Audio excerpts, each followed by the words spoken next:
Então vamos em frente aqui no Morning. Agora é hora de falar de política.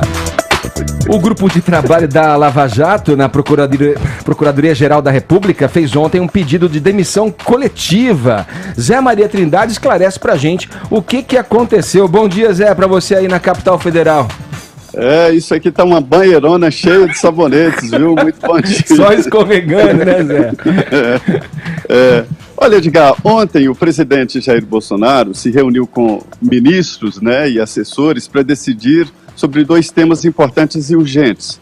O primeiro é o veto ao projeto que regulamenta o abuso de autoridade. E outro é a indicação do novo Procurador-Geral da República. A conclusão ali é de que se trata de uma decisão muito importante. O presidente já chegou a comparar com um tabuleiro de xadrez, onde o Procurador-Geral da República, veja bem, seria a dama. É a peça mais importante do jogo, né? A segunda. A primeira, evidentemente, é o rei, que anda uma casa só, mas é o objetivo do jogo, né? Ganhou do rei, o jogo está perdido. Então, para ter uma ideia. E a conclusão ali no debate foi a seguinte, de que se não tem certeza, é bom esperar um pouco para indicar um Procurador-Geral da República que possa representar os vários setores do próprio Ministério. Há uma pressão política, inclusive dos presidentes da Câmara e Senado, para a manutenção da atual procuradora Raquel Dodge, que estava fora do jogo, e volta diante deste trabalho novo. E aí, os integrantes da Lava Jato aqui em Brasília decidiram protestar e mostraram que já é um debate longo no Ministério Público sobre o andamento da Lava Jato aqui em Brasília. Só para explicar aqui, a Lava Jato lá em Curitiba, formada de policiais federais, Ministério Procuradores, né, o Ministério Público, integrantes da Receita e policiais e coordenado pelo Judiciário, claro, que toma as decisões. Mas quando o assunto vem para Brasília, o foro privilegiado aqui do Supremo Tribunal Federal, aí a coisa está complicando.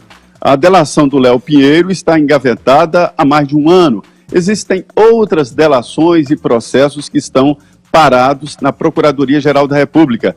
E aí os procuradores, os 6 procuradores da Lava Jato, aqui em Brasília, porque o Ministério Público Federal é que denuncia os que têm foro do Supremo, né? Os deputados, senadores, ministros, enfim, é a Lava Jato que está mais paralisada. E eles disseram claramente que renunciaram em bloco, uma renúncia coletiva, porque a Procuradora-Geral Raquel Dodge está travando o processo.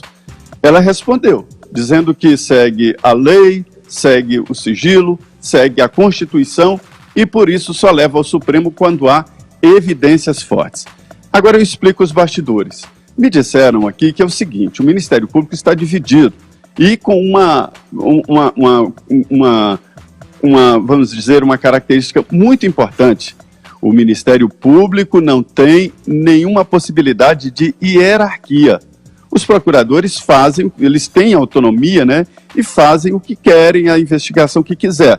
Isto a Constituição garante, né? E o que acontece? Um Procurador-Geral da República que não seja um líder vai dificultar ainda mais a situação do órgão. Então, há uma confusão, há uma divisão e os integrantes do Ministério Público, por não terem esta hierarquia, né, acabam provocando divisões ali. Um grupo quer salário, autonomia e tal, outro grupo quer um poder maior para o Ministério Público e o terceiro grupo quer politicar mesmo. Existe tudo isso lá. Sim. Ô Zé, você acha que, por exemplo, a saída desse grupo ali, considerando que a Raquel Dodge está aí em final ali, se é que eu posso chamar de mandato, enfim, ela já vai sair, né? Ela até tentou ali uma questão, se ofereceu para manutenção, né, da permanência dela ali no cargo à frente da PGE. Se candidatou à recondução. Se candidatou, né, Zé? E tem aí toda essa fala, essa celeuma causada pelo presidente optar ou demonstrar que optaria por um nome fora das 3 indicações ali, né, dos próprios procuradores, né, que é praxe, né, desde 2003, sair dessa tríplice escolha, né, do Conselho de Procuradores ali, Zé. Isso, de alguma forma, você acha que enfraquece a Operação Lava Jato, que pela própria Raquel Dodge foi renovada por mais um ano, recentemente? Você acha que isso pode gerar algum tipo de enfraquecimento?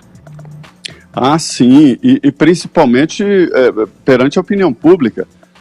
foi um ato político, né? Uma renúncia em grupo assim é uma decisão política e denuncia ali o que é um trabalho íntimo ali do Ministério Público, não diria íntimo, mas um trabalho ali interno, né, do Ministério Público Federal, denuncia que há má vontade da Procuradoria-Geral da República em tocar a Lava Jato quando se trata aqui dos figurões. Isso não tem nada a ver com a Lava Jato lá de Curitiba. Mas quando chega aqui no Supremo, eu digo, não há ainda nenhuma condenação no Supremo com relação à Lava Jato, ninguém preso, não tem nada, né? E é o mesmo processo, a continuidade do processo de Curitiba. E os chefes estão por aqui, exatamente no Supremo. Então, há sim um descompasso entre a Lava Jato real e a Lava Jato quando chega nos figurões, os que têm foro privilegiado. Certo. Ô Zé, vou seguir com você. O Caio não está com a gente hoje aqui no programa, por isso já te repasso mais uma questão, mais uma pergunta aí, Zé. Ontem, no Twitter, né, nessa plataforma digital, como de costume, em se manifestar do presidente Bolsonaro, ele escreveu o seguinte, abre aspas aí, ó. Nessa quinta-feira, o governo se manifestará sobre a PL 7.596 de 2017, abuso de autoridade. Ouvidos os ministros da Justiça, AGU, CGU e secretário-geral, decidi acolher integralmente suas manifestações de vetos, fecha aspas. Tem alguma previsão sobre isso? Como é que você enxerga essa manifestação do presidente nesse tweet que eu me referi aqui? Pois é, Edgar, ontem, por coincidência, eu recebi um prêmio aqui, o prêmio Engenho de Comunicação. Aê, Zé! Ô, Zé! Maria Trindade! Gente fina é outra coisa, hein? Ô, Zé! Sucesso! Você deu um spoiler, eu ia me manifestar ao final da sua fala, aqui colocar nossa claque eletrônica, mas está valendo agora que você já anunciou, Zé. Parabéns, viu, Zé? Pois é. E o presidente do júri, do prêmio, foi exatamente o ministro da CGU, Wagner Rosário. E lá estiveram também outros políticos, porque tudo que acontece aqui em Brasília vira um acontecimento político. E aí eu tive a oportunidade de conversar com todos eles sobre essa reunião, né? E a decisão, é muito interessante isso, é de que o presidente decidiu acatar as indicações de veto do ministro Sérgio Moro, que são 10 indicações, e a prioridade aí é para evitar no texto qualquer possibilidade de redução do espaço de trabalho dos juízes, do Ministério Público e principalmente dos policiais. Isso o ministro Sérgio Moro. Mas para definir vetos assim, o presidente ouve também outras áreas, como a CGU, que é a Controladoria Geral, né, da União, que cuida ali das irregularidades que possam acontecer no governo, e também da Advocacia Geral da União. E a conclusão é o seguinte, 36 vetos no projeto. Só que é o seguinte, o presidente deixa para o Congresso Nacional votar e decidir quais os vetos serão mantidos ou não. A ideia é de que o governo vai lavar as mãos e deixar para o Congresso decidir. E aí, o líder do governo no Congresso, que me entregou o prêmio, ele diz o seguinte, que o presidente não vai articular para a manutenção dos vetos, né? Mas é evidente que a bancada governista vai conversar com o governo. E a novidade é a seguinte, o Congresso Nacional e os líderes que vão decidir ali o que manter. Então, o debate agora já não é quais são os vetos, mas o que será mantido ou não nesse texto da lei que regulamenta o abuso de autoridade. Edgar, trata-se de um assunto muito importante, não há quem não conheça alguém ou que tenha sido vítima de abuso de autoridade. O abuso de autoridade é sério, porque a autoridade representa o Estado, e o Estado é muito forte, detém, por exemplo, o monopólio da violência. Então é preciso, sim, ter responsabilidade com esse poder, né? E, evidentemente, punir os maus funcionários públicos. Mas o Congresso Nacional acabou sequestrando esse assunto importante, esse tema, e fazendo uma lei dura demais contra juízes, policiais e Ministério Público para se vingar da Lava Jato. A origem da lei já é a chamada origem ilegal. Veio de Renan Calheiros e de Roberto Requião numa tentativa de vingança. Eu colocaria só um artigo. O funcionário público que abusar das suas funções ou das suas prerrogativas será punido. E aí pronto, o juiz vai julgar caso a caso de abuso de autoridade, que eu considero um tema sério demais, mas a lei não pode impedir o trabalho da justiça. Ô Zé, embora a gente tente focar ali tecnicamente o que isso representa, né, de uma maneira fria, é inegável que o resvalo nas relações políticas frente a uma decisão dessa é inevitável, né? E ainda mais quando você tem ali toda essa situação envolvendo a relação do presidente Jair Bolsonaro com o ministro Sérgio Moro, né, que recentemente optou por manter um silêncio ali, trabalhando muito mais nos bastidores. Ontem, em uma coletiva de imprensa, acabou não falando com jornalistas quando questionado ali sobre essa relação, sobre a importância das decisões do Bolsonaro, quer dizer, ou até da ingerência do presidente Bolsonaro no setor de responsabilidade do ministro Moro. Então, isso ganha um ar também de uma simbologia grande, porque se ele veta integralmente, ele tá endossando. Embora não tenha dado a carta branca, não tenha praticado, digamos, na prática o que teorizou, né, quando do convite do Sérgio Moro, que ele teria carta branca para agir. E aí vem todo aquele pacote de coisas que a gente está acompanhando na imprensa e vendo acontecer, com ingerência no COAF, na Direção-Geral da Polícia Federal. Tem lá o Maurício Valeixo, que é um nome muito ligado a Sérgio Moro, né, e que agora tem ali, segundo o presidente Bolsonaro, nesse cargo deve haver um arejamento, né, o que a gente pode entender, olha, vamos mudar aí, se você não optar por fazer uma mudança de livre e espontânea pressão, eu vou ter que entrar ali, né?